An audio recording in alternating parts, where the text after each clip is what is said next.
नमस्कार। चलिए आज एक बहुत ही दिलचस्प कहानी को समझते हैं। ये कहानी है आधुनिक राजनीति के सबसे बड़े ब्रांड ट्रांसफॉर्मेशन में से एक की। लेकिन हम इसे एक राजनीतिक किस्से की तरह नहीं देखेंगे, बल्कि एक मार्केटिंग मास्टर क्लास के तौर पर समझेंगे। तो चलिए शुरू करते हैं। बात है 1984 की। भारतीय जनता पार्टी मतलब कि बीजेपी उस वक्त इंडियन पॉलिटिक्स में एक बहुत ही छोटी सी प्लेयर थी। संसद में सिर्फ 2 सीटें। अब जरा 30 साल आगे आते हैं। 2014 में वही पार्टी 282 सीटों के साथ पूर्ण बहुमत हासिल करती है। सोचिए, एक ऐसा कारनामा जो दशकों से किसी ने नहीं देखा था।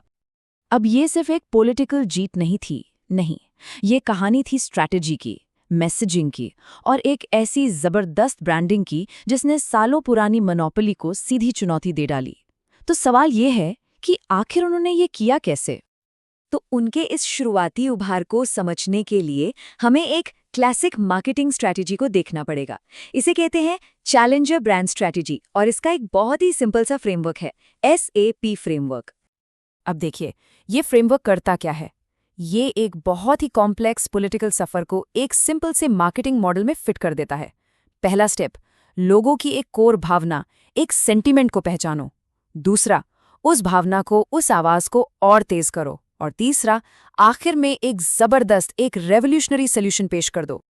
तो सवाल ये है कि ये फ्रेमवर्क असल में काम कैसे करता है?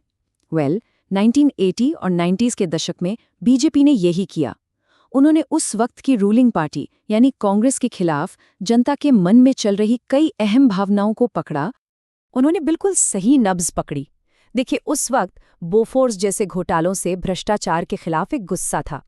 शाहबानो केस के बाद लोगों में तुष्टीकरण को लेकर एक भावना थी और एक आम एहसास था कि सरकार जो है वो आम लोगों से कट चुकी है।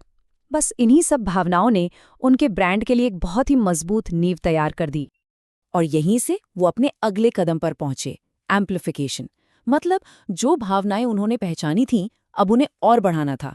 उन्होंने बड़े बड़े हाई प्रोफाइल अभियानों और घटनाओं का इस्तेमाल किया और अपनी एक नई पहचान बनाई। एक ऐसी पार्टी जो हिंदू राष्ट्रवाद और मजबूत राष्ट्रीय सुरक्षा की बात करती है। लेकिन कहानी में एक ट्विस्ट है।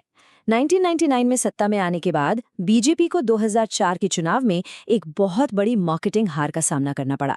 और ये जो हुआ वो किसी भी ब्रांड के लिए एक बहुत बड़ा सबक है। तो हुआ ये कि बीजेपी का कैंपेन था इंडिया शाइनिंग। इसमें वो देश की बड़ी बड़ी इकोनॉमिक सक्सेसेस की बात कर रहे थे। लेकिन ये बात उस आम आदमी से कनेक्ट ही नहीं कर पाई जो अपनी रोजमर्रा की जिंदगी की मुश्किलों से जूझ रहा था। और इसी डिस्कनेक्ट का विपक्ष ने बड़ी ही चालाकी से फायदा उठाया और एक सवाल पूछा, आम आदमी को क्या मिला? तो देखिए, वो हारे क्यों? इसलिए क्योंकि उनका मैसेज भले ही आंकड़ों के हिसाब से सही था, पर वो इमोशनली अपने ऑडियंस से पूरी तरह कट चुका था। ये किसी भी ब्रांड के लिए रिलेटेबल होने का, मतलब कि जमीन से जुड़े रहने का एक बहुत बड़ा सबक था। अब 10 साल बाद 2014 में वो एक पूरी तरह से नई और बेहतर स्ट्रैटेजी के साथ वापस आए। एक ऐसी मार्केटिंग प्लेबुक जिससे कोई भी जो मार्केटिंग समझता है बहुत कुछ सीख सकता है।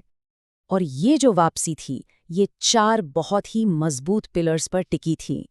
इसकी शुरुआत होती है कहानी सुनाने के सबसे पुराने और सबसे जरूरी नियम से। हर हीरो को एक विलन की जरूरत होती है। तो उन्होंने विलन बनाए।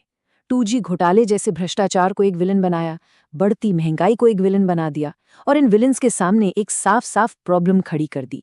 और जब एक बड़ी प्रॉब्लम होती है तो उसे सॉल्व करने के लिए एक हीरो की जरूरत तो पड़ती ही है।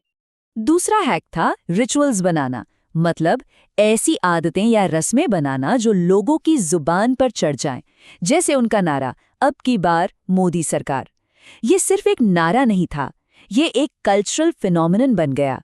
एक ऐसी धुन जिसे दोहराना और शेयर करना बहुत आसान था। तो अब विलन भी थे और लोगों के पास एक रिचुअल भी था। अब आता है हैक नंबर 3, एक बिल्कुल क्लियर सॉल्यूशन। इतनी सारी प्रॉब्लम्स, इतने सारे विलन्स के खिलाफ उन्होंने एक बहुत ही सिंपल, बहुत ही पावरफुल जवाब दिया, जो था नरेंद्र मोदी। बस एक नाम, सारे शोर के बीच एक सीधा साधा जवाब। और चौथा और आखिरी हैक, अपने ऑडियंस को बहुत गहराई से समझना।